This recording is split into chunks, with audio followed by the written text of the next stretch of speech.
everybody that moves over there, they want to know what they can get a flat for. In Puglia, give us a range of what you can find an affordable flat Okay. for the single person Single who's thinking person, about, yeah, the 350 to single 500. retiree, the single retiree that's 350 to looking. 500.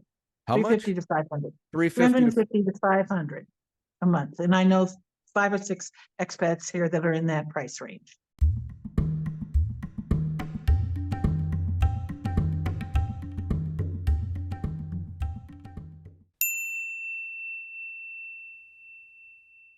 Today we are going to head over to Italy, one of my all-time favorite countries in the world, and we're gonna head down to the Puglia region of Italy, which is the southeast area of Italy, with my new friend Mary Hanson. Mary, thank you so much for doing the podcast. Well, thank you for inviting me. Yeah, so tell us a little bit about your journey. Tell it just a little bit of backstory about where you're from and how you landed in Italy. Okay, born in Minnesota, grew up, went to University of Minnesota, graduated, and my dad had always loved Arizona. He worked there for years after the Korean War, building air bases, stuff like that. And so I went to Arizona, fell in love with Arizona. We spent 35 years there, and then me and my husband retired. And in 1998, my husband has a degree in Latin and Greek. Classics. Nice. And in 1998, for his 50th birthday, I gave him a trip to Italy, and we fell in love. I'm driving into Rome with the pines of Rome, and my heart said, "This is home." So, and Italy does that. She just takes you if she just takes you and grabs you, and it's really, really hard to let go. So we retired in 1998. I retired at 60. Well, basically, the post office gave me a golden parachute a month for every year that I worked with them. And at that point in time, I wasn't collecting Social Security. So but Italy was the dream, but the financial reality was Thailand. So we moved to Thailand, Chiang Mai, Thailand, for 9 years. Oh, wow. In 2019, Italy passed what is called the 7% flat tax regime. Yes. And what it is if you move to Abruzzo, Puglia, Basilicata, Campania, Calabria, Sicily, or Sardinia, into a town with 20,000 or fewer than 20,000 inhabitants, you pay 7% flat tax. And you do not that's pay, on your Mary, that's on your pension? That's 7%? on your Social Security private pensions. Okay. That's And really a annuity. great rate. Yeah. Considering that the minimum you pay in Italian taxes is 23%, and the maximum you pay is 43% on a sliding scale. Well, here's the question I have, a quick question for you. Is there a dual taxation treaty with the U.S. and Italy? Yes, there is. So do you still have to pay that 7% if you're paying on your pension? You have to pay the country of residence first. So we pay our Italian 7%, and then that actually exceeds our U.S. tax bill. Not by much, but because of the Social Security deductions, whatever, not by much, but enough so that we've been able to convert some of our retirement savings, our IRAs, into Roth IRAs. Well, explain this to me. It's confusing to me, and this is so help me understand this. So if you do have we do have a dual taxation treaty with Italy, U.S. does. Right. So that means, from my understanding, is that you cannot be taxed in both countries. So are you taxed currently on your pension in the U.S.? Yes, the United States taxes worldwide wealth. Okay. So you still have to pay your taxes in the United States. So they're still taxing your pension. But the money that you pay in Italy is deducted dollar for dollar from your U.S. taxes, not your U.S. income, your U.S. taxes. So if your U.S. taxes let's say I paid, $3,000 last year in my Italian taxes, and my U.S. taxes were $2,700. Okay. I would file a form, I think it's 1149, but don't quote me on that. It's just a foreign income tax paid credit form. And the United States government would not give me $300 back, but I could, flip some money into the Roth IRAs, or just basically I paid $300 more for the privilege of living in Italy. So you're not double taxed. You're just going to pay the same highest amount, regardless of where that is. If it's in Italy and the United States is less, well, they're not going to, if it's in the United States and Italy is less, Italy's not going to give you the money. And the United States is not going to give you the Italy money. So just basically, you're going to pay the highest dollar amount. Whichever country charges the most is the one that's going to be your determining tax factor. But first of all, it's country of residence. And secondly, it's then the other country, particularly if you're an American citizen. I do not know. I think maybe Canada does have dual taxation, but Canada does not tax worldwide wealth. So therefore, you may not be liable for Canadian income tax, but I know very little about Canadian income tax laws. Yeah. So well, thank you for that. Yeah. So it's fairly easy. Just, whoever's going to hose you, that's how badly you're going to get hosed, but you're not going to get hosed twice. Yeah. Yeah. Okay. Great information. Okay. So then you guys had to obtain a visa while there, and did you choose an area where you have that 7% tax program? Yes, absolutely. That was the only way that we could afford to move to Italy, basically. Okay. Because our worldwide wealth it's not $500,000, but it's significant. Okay. Sure. And so basically we looked in Sicily, loved Sicily, but the healthcare is not great there. And then we looked in Calabria, couldn't find any realtors that would talk to us. So in Puglia, we found Donna Mignon, and this is all in 2019 when the 7% tax thing came into effect. And we found Caravigno, which is where we are now. And it's 17,000 people. It doesn't have a hospital, but it's 6 kilometers from the nearest the hospital. It has doctors like crazy. There's a neurologist 100 feet out my front door. There's dermatologists, there's orthopedics, there's, basically almost every brand. So you got everything you need in that town. Right, in terms of medical care. And the 7%. In a 7% town or within 5 miles. What kind of a visa did you guys get? Did you get a retirement visa? Residency visa, and they're getting harder and harder to get. The Immigration Act that Italy passed in 2001 basically stated that you had to have 31,000 euro a year in income for a single person, 38,000 for a couple. 20% more is basically what it is. But it didn't, but then in July of last year, a lot of but this has always been at the discretion of the consulate. The consulate can decide that you didn't have sufficient, quote unquote, substantial additional resources. And or that your money is not from a sustainable income stream. Those are the two operative phases when it comes to evaluating an elective residency visa. Okay. So if you have, annuities probably have to be FDIC insured somehow from an FDIC insured source. But they're another thing that you could add in. So let me ask you this. So the visa that you got is called what again? An elective residency visa. Essentially, it's a retirement visa. And that now, there the are minimum require, and you mentioned the minimum requirement now is how much? Right. 31,000 euro for an individual. 38,000 for a couple.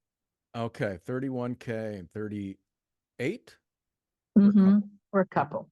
Okay. Now it's basically what it is it's 2,285 something like that euro per month, but the Los Angeles consulate, which is the only place I've ever been able to find where they list the conversion, has a conversion rate of €1 cost $1.30 American, which converts to 31,000 a year. Okay. All right. Okay. Cool. Well, thanks for that. Let's dive into everybody that moves over there. They want to know what they can get a flat for. In Puglia, give us a range of what you can find an affordable flat for. Okay. Give us an idea. All right. Well, I have friends looking for property right now, family with 2 kids, Italian.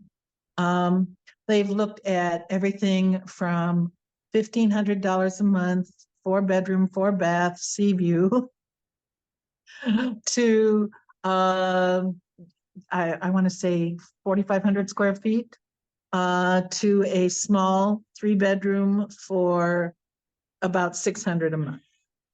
Okay. And that would be like 1,000, 1,200 square feet. Okay. So how And about for the single person single who's thinking person, about, yeah, the 350 to single 500. retiree, that's 350 to looking, 500. how much? 350 to 500. 350 to 350 to 500 a month. And I know 5 or 6 expats here that are in that price range. So for 350 to 500, you can find a decent studio or 1 bedroom. 1 bedroom? Yes. Yes. Okay. And Yeah. these are pretty nice places out there. They are nice. Yeah. I mean, are they American, kitchens, giant living rooms, that kind of stuff? No. And you're probably going to spend a little bit. We bought air conditioning. Okay. They may or may not come with a washing machine. Washing machines are €300 here, or you can go down to the laundromat. But it's essentially, realistically, you're looking at 400 a month by the time you get it to the way you like it. Gotcha. If you amortize it out over 2 years. Great info. Do any of those flats, do they include utilities, or are utilities separate? And if so, what are they approximately per If they're month? including utilities, they're running $150 a month more. Okay, so how much, and what does that include in utilities? That's usually just electric and or gas. Okay, electric, gas. It doesn't include water? No, water, but water's nothing. It's $30 a month. Okay, so And water's garbage. You usually have to pay your own garbage. So that's another 20. okay. How about Wi-Fi and cell service? Wi-Fi is all over the world, all over the map. You can get HO, which is basically, it's 100 gigs for $10 a month, but you're operating off of cellular, to fiber optic for $40 a month, and that includes your cell phone. Okay. €40 a month. So the cell HO is 10 a month, and that's just Wi-Fi is 10, you said, or it's Wi-Fi, but it's off of your cell. okay. And It's a hotspot. And then the cell costs 40 a month. No, the Wind Tray Vodafone charges 40 a month, and that's fiber optic and your cell phone. Okay. So It's a combination, package. the package. Right. Okay, so 40 total for cell and Wi-Fi. Right. That's top. That's top of the line. That's And top of the line. yeah. Okay. All right. So what do you budget for groceries? How much are groceries over there? They're super high in the US right now. Yeah, I know. I still get the Safeway and the Smitty's and the Fry's ads from Phoenix, just because I keep going, yes. Yes. It can, okay. We average about $75, $50 to $75 a week. Okay. But we eat very well for that. We have ribs tonight. Last night we had beautiful pork ribs. Tonight we're having stuffed pork chops. It's lamb. Lamb is cheap here. It's $5, $6. Well, €7 a kilo, which is $3.50 a pound at this time of year. Chicken, the same. You know, I would say, with the exception of some cuts, like chicken breasts are pretty expensive here Mm. compared to, well, they're about what they cost in the States, which means they're expensive for Italy. Yeah. Um, so fruits and vegetables, we have two farmer markets, one that's on Tuesdays, that's the larger one, and then on Fridays we have the small, and then we have a number of these little small, like 100 square feet, where the guys have their own little truck farm and they come into town on Mondays, Wednesdays, and Fridays, or Tuesdays, Thursdays, and Saturdays, or whatever, and they sell whatever they're growing. You know, so right now it's radicchio and artichokes and apples and oranges and strawberries are starting to come in from Sicily in the grocery store, stuff like that.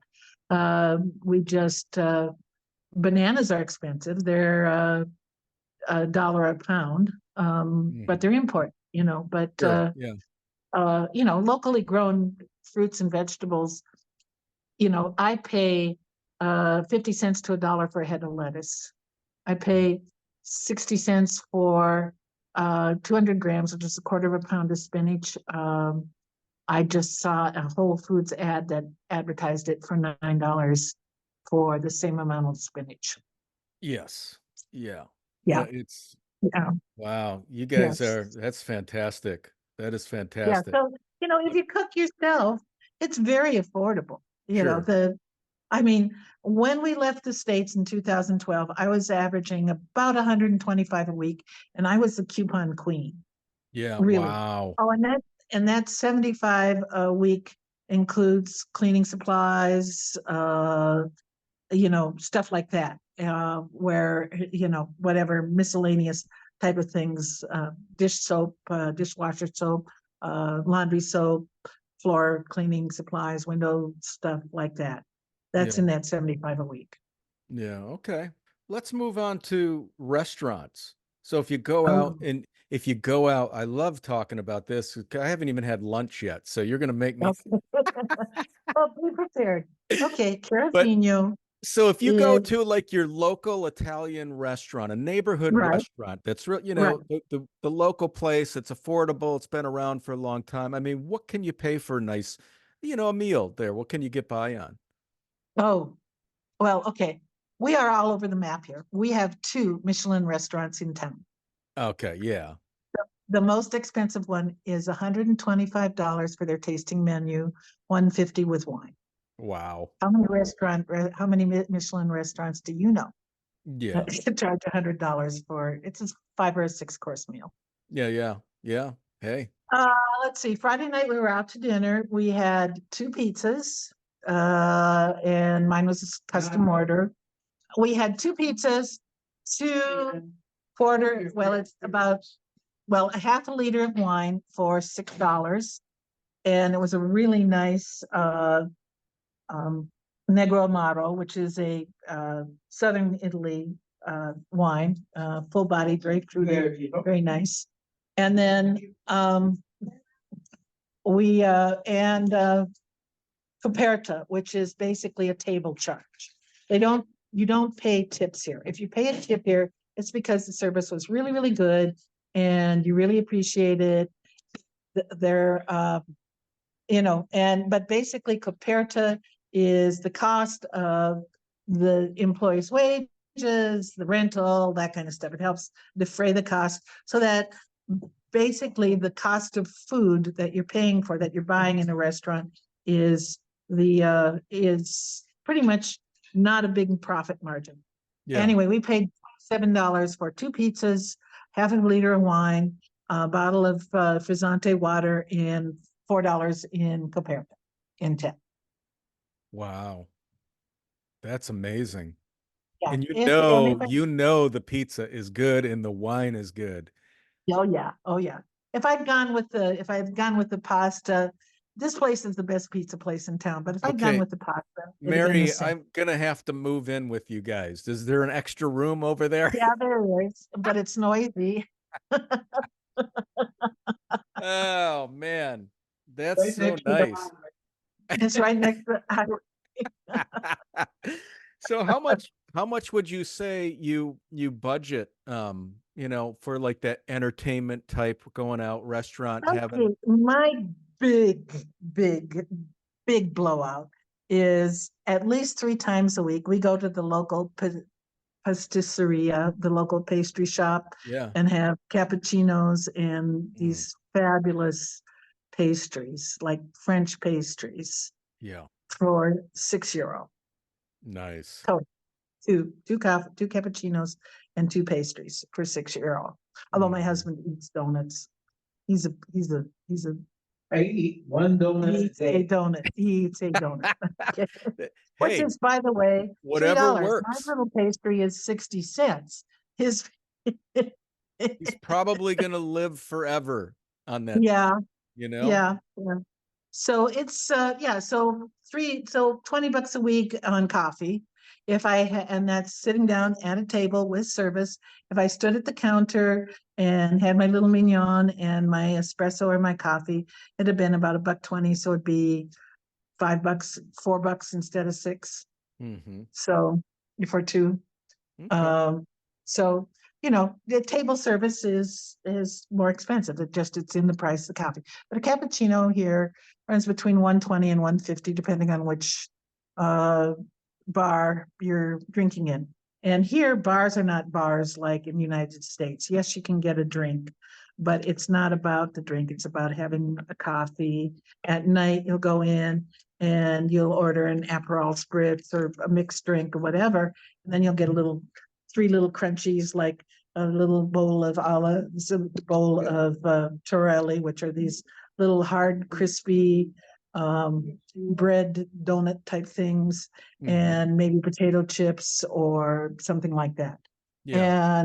And it's about sitting around, having a drink, enjoying the evening, and then you go off and you eat after that. That's the hardest thing for us, is very few restaurants open before 7 o'clock here. Mm-hmm. And there are no early bird specials. Ah, okay.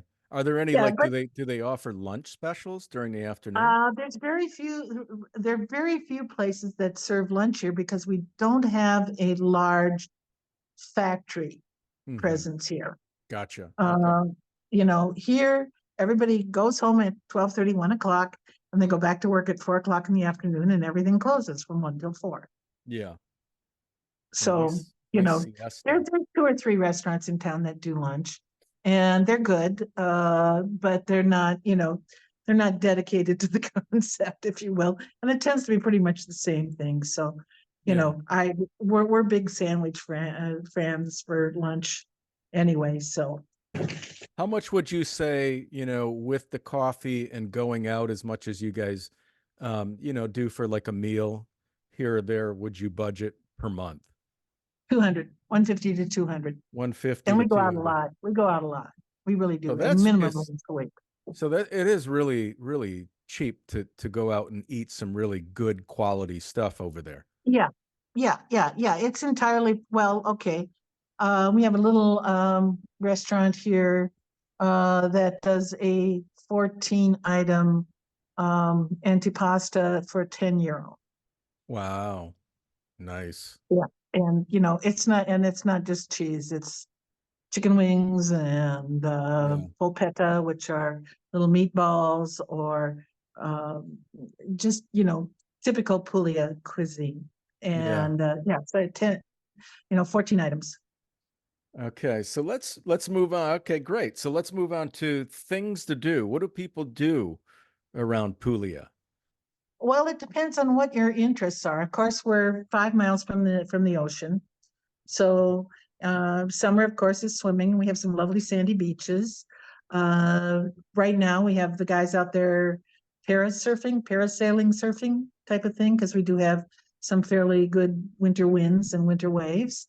Um, the Germans come down and they're fine swimming, which, sorry, I lived too long in Arizona. My blood's too I can't swim. And it's, it's like when I was growing up, I'd call it Minnesota June lake temperature. There aren't ice cubes floating in it, but they're going when you walk in at this time of year. But it's clear blue water. It's crystal clear. You go out, the underwater distance vision is 20, 30 feet, easy. Yeah. Yeah. It's It's beautiful, the sea and the coast over there for sure. mhm, mhm, How do you mhm. guys get around? Do you take the bus system or do you have a Take the vehicle? bus system and Okay. the trains. The trains are fair down here, much better up north. But then again, I'm not paying 43% of my income, of my Mhm. top income. So it's yeah, we have buses that go to Brindisi, Mm. which is one train hub, big train hub. It also is a port that takes you to Greece or to Albania. Yeah. Um, the train goes to Bari from here. And that is again another major port and another airport. Both Brindisi and Bari have airports. They're the Mm. Puglia, the airports, that and Toronto, which is on the other coast of the toe of the heel of the boot, rather, Yep. the other side. We'll go down to Lecce. We have at Christmas, at that time of year, there were nights when we had to choose between 2 or 3 different things. There's a carnival. There's a carnival festival Tuesday this week, which will be dancing and things for the kids and stuff. Little costume contest. It's a small town. Yeah. We went to the big carnivale in Putignano on Saturday, which was spectacular. Nice. Lecce is considered the Florence of the South. Beautiful art, beautiful architecture. Yeah. Um, Bari is interesting historically in that it was a World War II. It was a place outside of Pearl Harbor that sustained the largest naval losses. Mhm. The harbor was bombed. The city has since rebuilt with gorgeous Freedom and Palladian, rebuilt all of their Palladian and Freedom architectural styles. Mhm. There's fabulous bicycling trails all over Puglia. There's actually a book, like a 5 or 10 page book. I'm sorry, 15 or 20 page book with all of these different little trails you can go on. This is the Appiantica. Caesar went from Rome to Brindisium to fight Pompey. And Mhm. actually he sent Mark Antony, but quibbles. So it's there's an old Roman road with aqueducts that are still, they're not used as roads, but they're still out there and you can still walk them, you can still bicycle them, type of thing. Wow. Very cool. Very So cool. it's yeah, I mean, yes, there are days when I'm going, "Ugh," but at the same point in time, I'm a $50 train ride from Rome. Yeah. Well, how do you $5 get, and Mary, how do you get to like the grocery store? Do you guys have I walk. I walk. you walk. So you're close to the restaurants where you can walk to and Yep. I walk okay. everywhere here. I walk everywhere. Wonderful. Wonderful. Yeah. It's helped a lot with the weight loss, but it also, with cardiac health and everything else, and there are days when I'm going, oh God, I really got to get a car, but they're really hard. It's really hard once you move here. After a year, you can't drive on your American license and you have to speak Italian basically at a B1 level to pass the test. So Uh-huh. I, at 72, picking up a language to that level of proficiency, I get around well. I really Yeah. do. I can have nice conversations with Italians, that kind of stuff, but I cannot pass a test that's designed to trick even Italians. A lot of people have never heard of the town you live in. People have heard of Right, Puglia, but there's all kinds of small towns within right, Puglia. right. And when you do that, what are there a lot of English speakers? Were you greeted with people that could speak English, or do you really need to learn Well, we were Italian? definitely in the deep end of the pool when we came in 2019, but we're fairly unique. We are, again, about 6 kilometers away from what used to be the San Vito de Normani Air Base, and it closed in 1996. Well, all of those airmen are now 50 and 60 years old, and they're retiring, and they're coming back because Italy is the assignment you want if you're in the military. Okay. And they fell in love with Italy. They're bringing their families back. So the percentage of English speakers that we have now is definitely increasing. It's And we have, there's a large group or a larger group in Ostuni. We have an English speaking book club. We have the blah blah language exchange, which is where Italians and English speakers get together, and we try to speak Italian and they try to speak English, and we laugh a lot and kill each other's language. It's great. That's wonderful. So, but you have to, you have to reach out. If you just sit there and watch TV all day or whatever, you're going to be lonely and you're going to be unhappy. Well, I would think too that and I've had discussions about this before, but Italy is one of those unique countries where you can go and live in one of these smaller towns, but the locals do not speak English. And No, so it can be into the pool. Compared to places like Portugal and Spain, it can be isolating in Italy. Very. And so I think it's important to really, for people considering Italy as a retirement and moving to some of these smaller towns throughout the country, it's important to have a basis of the Italian language to get around. Yeah. Yeah. Health insurance. We didn't talk about health. Yeah, we didn't talk about. What is your take on healthcare over there in Italy? Well, it fights with France for number 1 and number 2 in the European Union. It's very good. Right now, because we lost 5% of our medical care providers with COVID, stuff is backed up.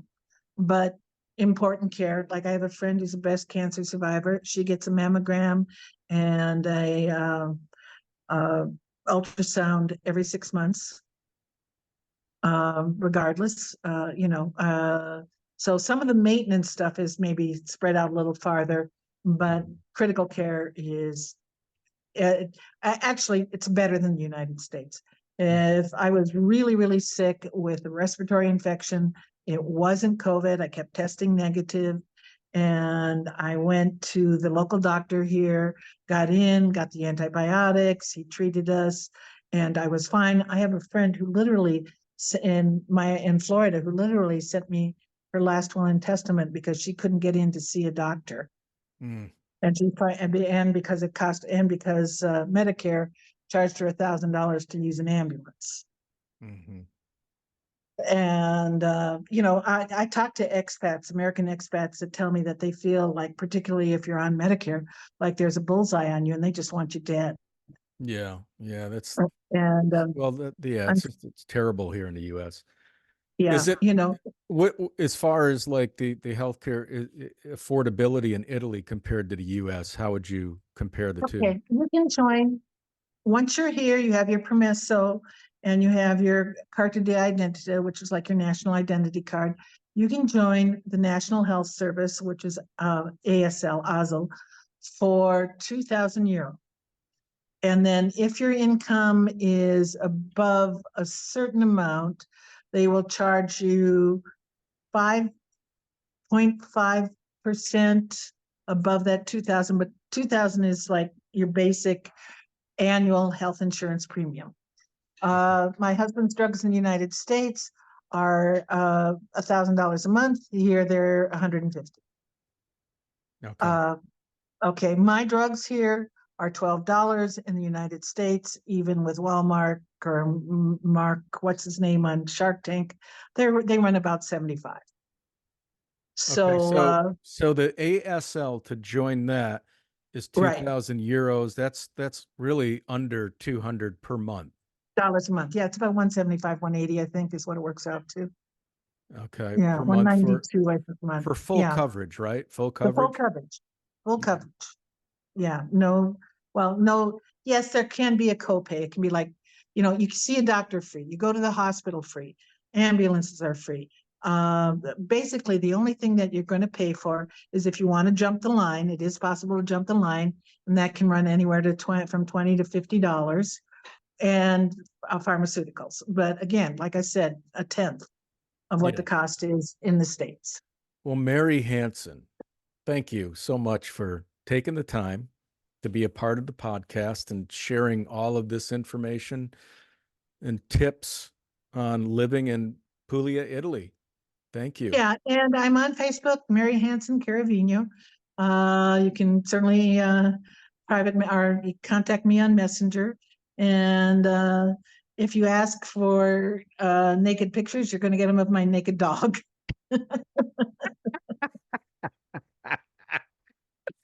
That's great. Well, Mary, you have a wonderful rest of the evening over there, and I will talk to you soon. All right. Thank Okay. you.